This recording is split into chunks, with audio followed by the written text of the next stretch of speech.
Assalamualaikum warahmatullahi wabarakatuh. My name is Riesky Ramadhani Yasin from class D. In this time, I'm going to explain about the present and informed approach in chapter 3.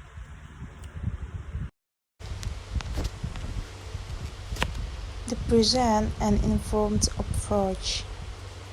A thought as a unified, cohesive, finite set of design features is now given only minor attention.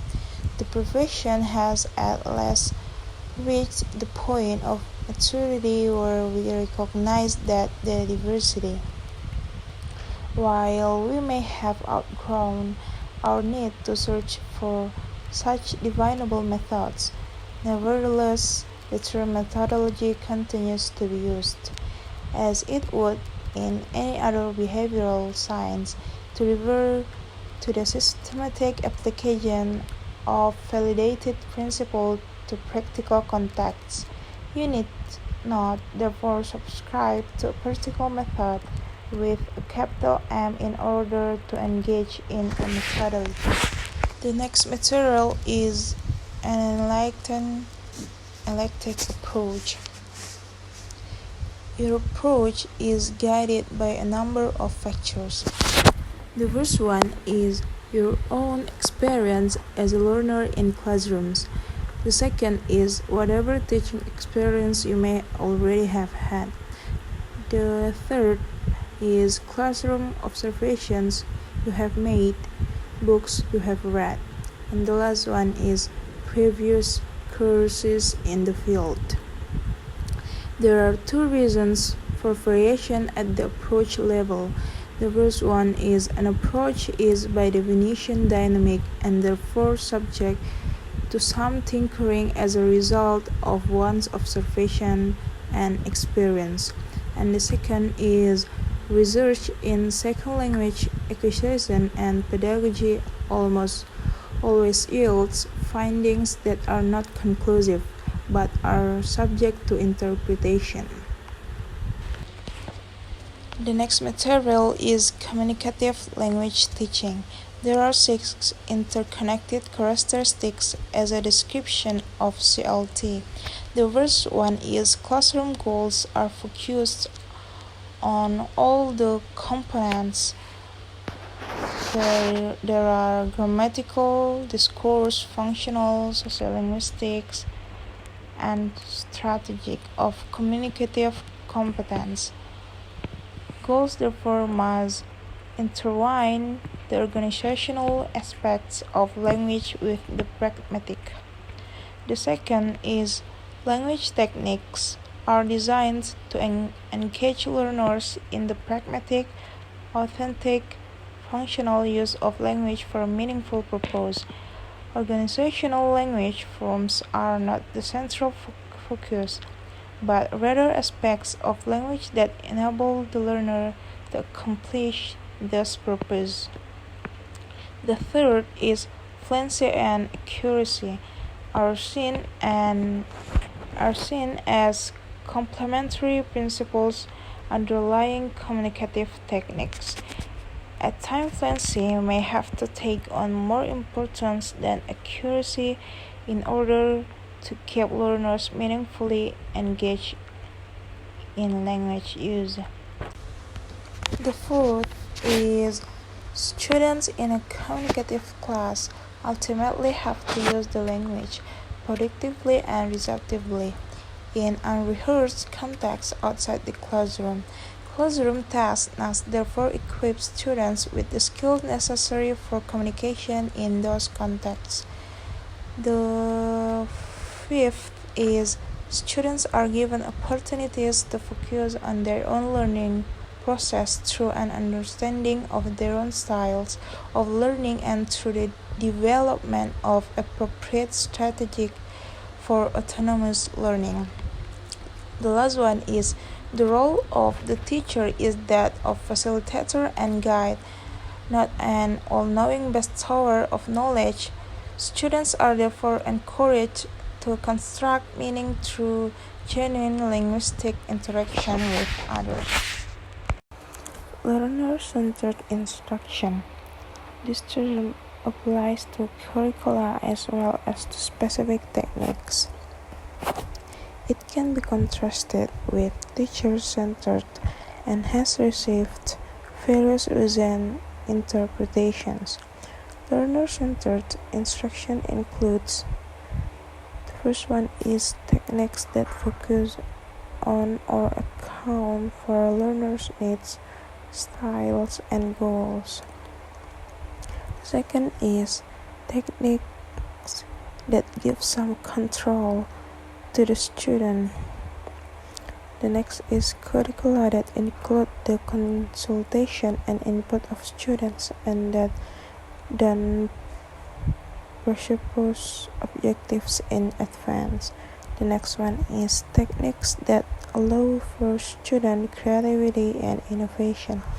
And the last one is techniques that enhance a student's sense of competence and self-worth. Cooperative and collaborative learning. A curriculum or classroom that is cooperative and therefore not competitive usually involves the above learner-centered characteristics.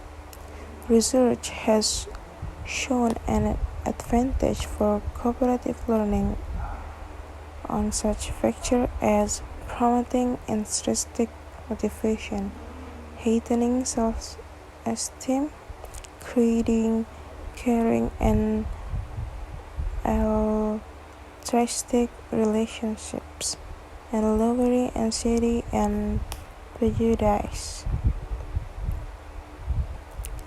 In cooperative learning models, a group learning activity is depend on the socially structured exchange of information between learners.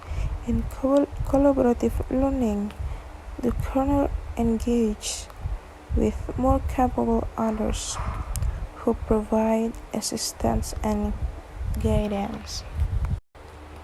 Interactive learning. The first one is doing a significant amount of pair work and group work. The second is receiving authentic language input in real-world context. The third is producing language for genuine, meaningful communication. The fourth is performing classroom tasks that prepare them for actual language use out there. The next is practicing oral communication through the give and take spontaneity of actual conversation. And the last one is writing to and for real audience, not contrived one. The next is whole language education.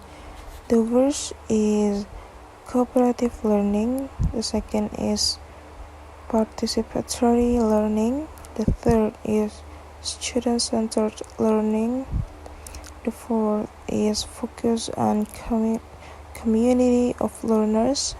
The next is focus on the social nature of language. The next is use of authentic natural language. The next is meaning-centered language. The next is holistic assessment technique in testing, and the last is integration of the four skills. Content-based instruction. Content-based instruction, or CBI, according to Brinton, Snow, and Messia, is the integration of content learning with language teaching aims. More specifically, it refers to the concurrent study of language and subject matter with the form and sequence of language presentation dictated by content material. A recent search of research and material on CBI has given us new opportunities and challenges. Content-based classroom may yield an increase in intrinsic motivation and empowerment, since students are focused on subject matter that is important to their lives. The next is task-based instruction. While there is a good deal of variation among experts on how to describe or define tasks, Peter Skehan's concept of task seems to capture the essentials. He defines task as an activity in which the first one is meaning is primary. The second is there is some communication problem to solve. The next is there is some sort of relationship to comparable real-world activities. The next is task completion has some priority, and the last one is the assessment of the task is in terms of outcome. Task-based instruction is a perspective within a CLT framework that forces you to carefully consider all the techniques that you use in the classroom in terms of a number of important pedagogical purposes. The first one is, do they ultimately point learners beyond the form of language alone to real-world context? Do they specifically contribute to communicative goals? Are their elements carefully designed and not simple haphazardly or idiosyncratically thrown together? Are their objectives well specified so that you can at some later point accurately determine the success of one technique over another? Do they engage learners in some form of change? I think that's all. Thank you. Assalamualaikum warahmatullahi wabarakatuh.